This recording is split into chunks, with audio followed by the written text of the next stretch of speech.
welcome back to my channel. Make sure you guys are like, commenting, sharing, and subscribing.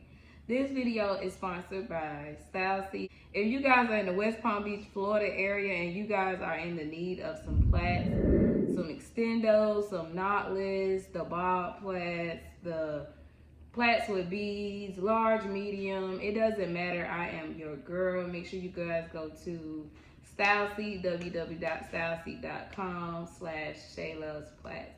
I am a travel braider. If you are in the West Palm Beach area, make sure you put that in your link and I will pull up on you. So let's jump right into the video, guys. Why am I breathing? Why am I breathing so hard? Like I'm hyperventilating. I don't know. Okay.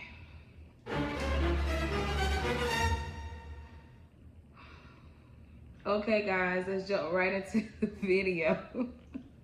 Okay, guys, this is a story about the time what is the video gonna be called, guys? The time my friend left me stranded. Okay, guys, so I had a friend that I met literally in the sandbox. You know that saying, we've been kicking since the sandbox. No, we really met in the sandbox. Me and him became best friends. We went to elementary school together, middle school together, high school. After that, we clubbed together, we hung together, we told each other secrets. We were literally best friends. He was such a fun, colorful person. So fun, so funny. He could walk into any room and just get along with anybody. He is just everything. Oh, and a little disclaimer on me and him. We are still friends to this day. We took years apart from each other, and then we came back and we had a conversation about this, and now we are still friends. But we fell out for a while about this. So guys, let's just jump right into the story. So guys, like I said, we were best friends, y'all. And he ended up moving away. And when he moved away, we would keep in contact. Like he'll call me on the phone and everything, and we'll keep in contact. We'll talk all the time and stuff like that. So he would come down like every 2 or 3 years, you know, to come see his family down this way. So this one particular day, he was like, friend, I'm coming down. You know, we're going to do this, we're going to do that. So I got so excited, y'all. I want to work my ass off, got this money up, because I'm like, my friend is in town. We about to have a good time. Let me fix this camera. We're going to have a good time. So, long story short, he comes down and he's like, friend, what we going to do? And I was like, well, normally when he comes down, we'll sit in a hotel and drink, or we'll go to his house, his family house, or go to my family house, and we'll drink and we'll chill and stuff like that. So I was like, you know, this time I want to do something different. And he was like, what you want to do? I was like, let's go to a bar and let's have a couple drinks, and then I want to take you by my job and let's just hang out. And he was like, all right, cool. So we go to Applebee's, and y'all know how cheap drinks are there. So we got towed up. We had a good time at Applebee's. I think we went to the karaoke night. I think they would have a karaoke night that night. So we went to that. We got towed up over there. And I was like, let's go to one of the clubs I work at. Now, this wasn't my main club, but this is one of the clubs I used to like to go work at every now and again. But I mainly went in there to throw money. I used to like to go in there and support some of my stripper friends in there. So he was like, okay, cool, let's go to this club. So we go in the club, we pay our way, we get in, everything fine. So we get to the bar, we drinking, we having a good time.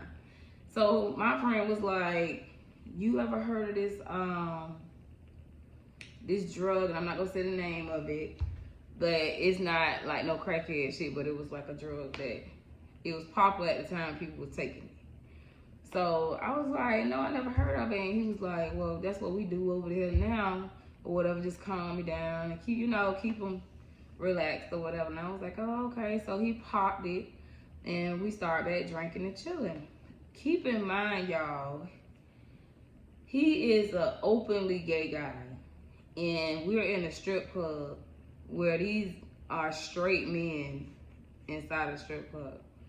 So we're at the bar, we're drinking. So I just started to notice that he was a little too drunk. He was a little over his limit. So I told him, I said, you know what, we could go home, you know, I'm straight. We threw money, we had some dances. You know, I came and did what I need to do. I had a good time, so we could go if you want. He was like, nah, friend, I'm good. Order me another drink. So he ordered him another drink. So he having his drink, but it's like I was messed up myself, but it was like I was kind of like, had my eye on him because he was acting weird. So it was like some hood dudes came in there, like with the big dreads, the big chains. They came in there and they was ordering their drinks at the bar. So my friend, I think he forgot where he was at. I think in his mind, he felt like he was at a gay bar.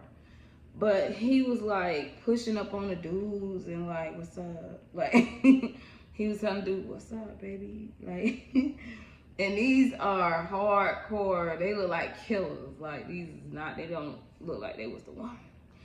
So I was just like, oh, I'm so sorry. He's drunk. Don't worry about it. You know, I'm sorry. It was like, man, you better get him. You better get him because I ain't with all that, you know. It started causing a little scene. So I was like, man, let's just go. And he was like, no, I'm fine, I'm cool. Like, and he kind of like started snapping on me like, chill, I'm grown, I'm fine. Like, don't, like I'm good. And I was like, all right, cool. So I ordered me another drink. We chilling, but I still got my eye on him. So the dude leaned in to get him another drink. He leaned on the dude and he like, yo, what's up, baby? Like coming the dude like on some gay shit and the man wasn't gay. So I was like, oh, excuse me, y'all. So I was like, friend, let's go. I was like, I'm sorry, y'all. Like the dude started getting up, they're getting hyped. They started gathering around him and stuff. And I'm like, no, let's go. So I finally got him to go. Because it's like, if it was just that one dude, me and him probably could have handled him. But it was like, they came in like a group. It was like 6 of them. And I was like, oh no, I could see this going so bad. You know what I'm saying? And I ain't want that for him. So I'm like, let's go.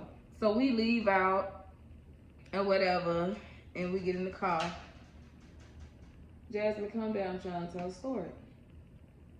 So we get in the car. And I don't know why my camera keep doing this.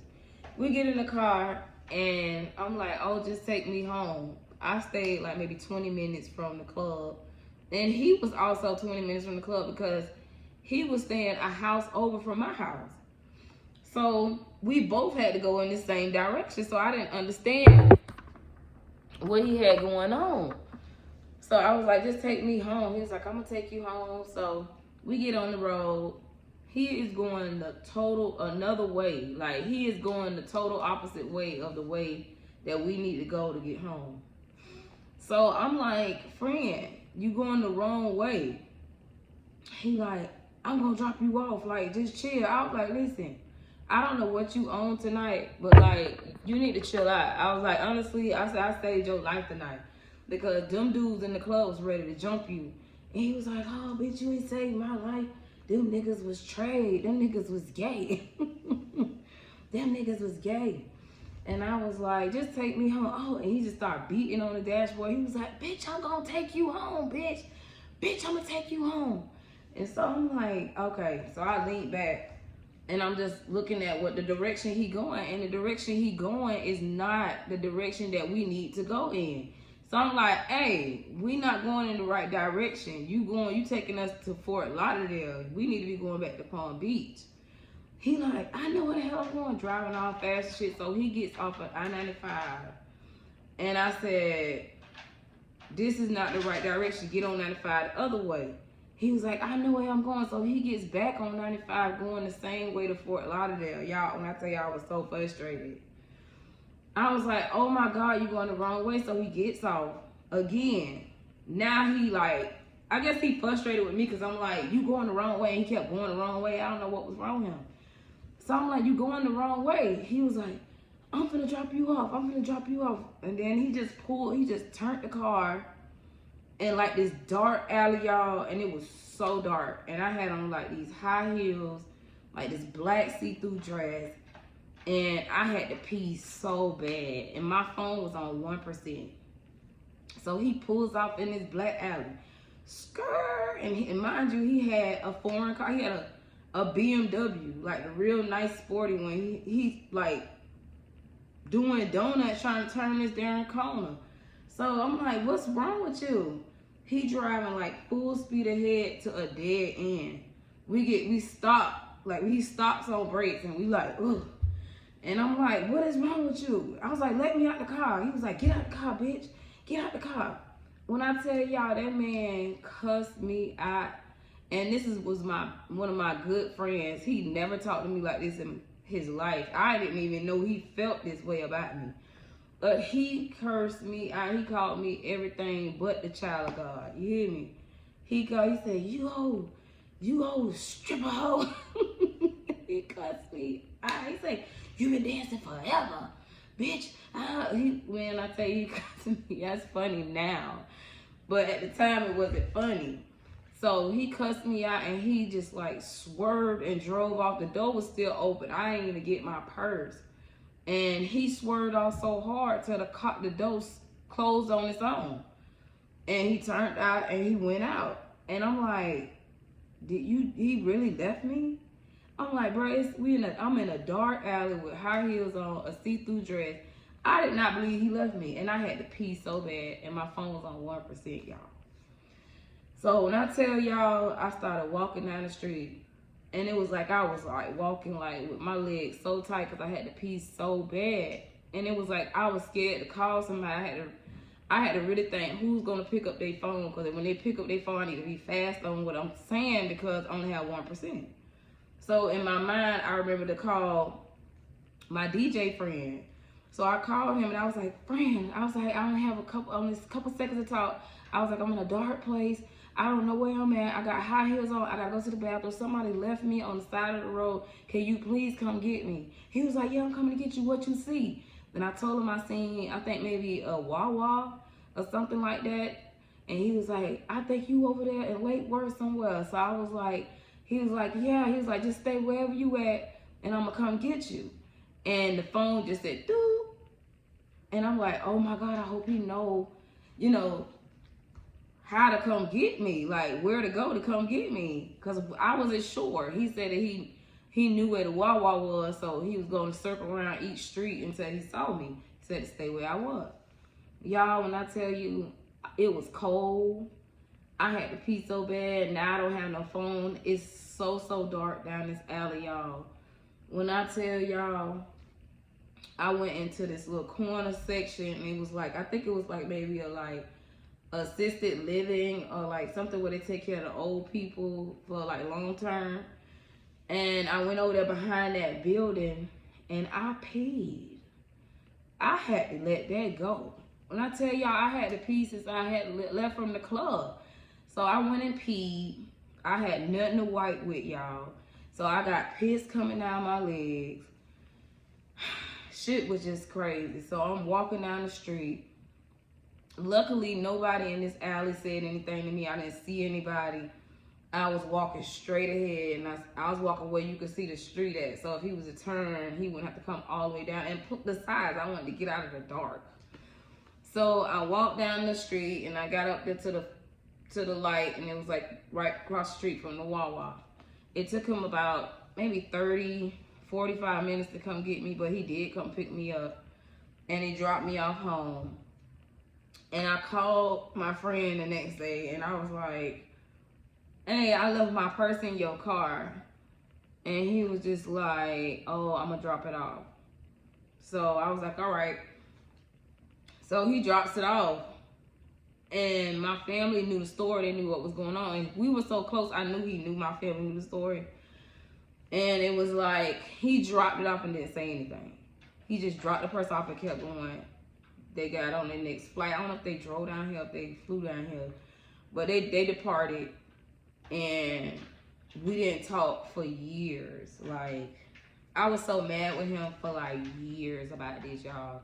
Like, he left me stranded, like, on the side of the road with high heels on, lipstick. Like, anything could have happened to me. I didn't know where I was. I only had 1%. I didn't have no money. My purse was gone. You know, and I thought, you know how friends go through stuff, and I thought we was arguing like he was playing, like he was gonna circle around and come back and get me, but no, he didn't come back and get me. He left me stranded or whatever.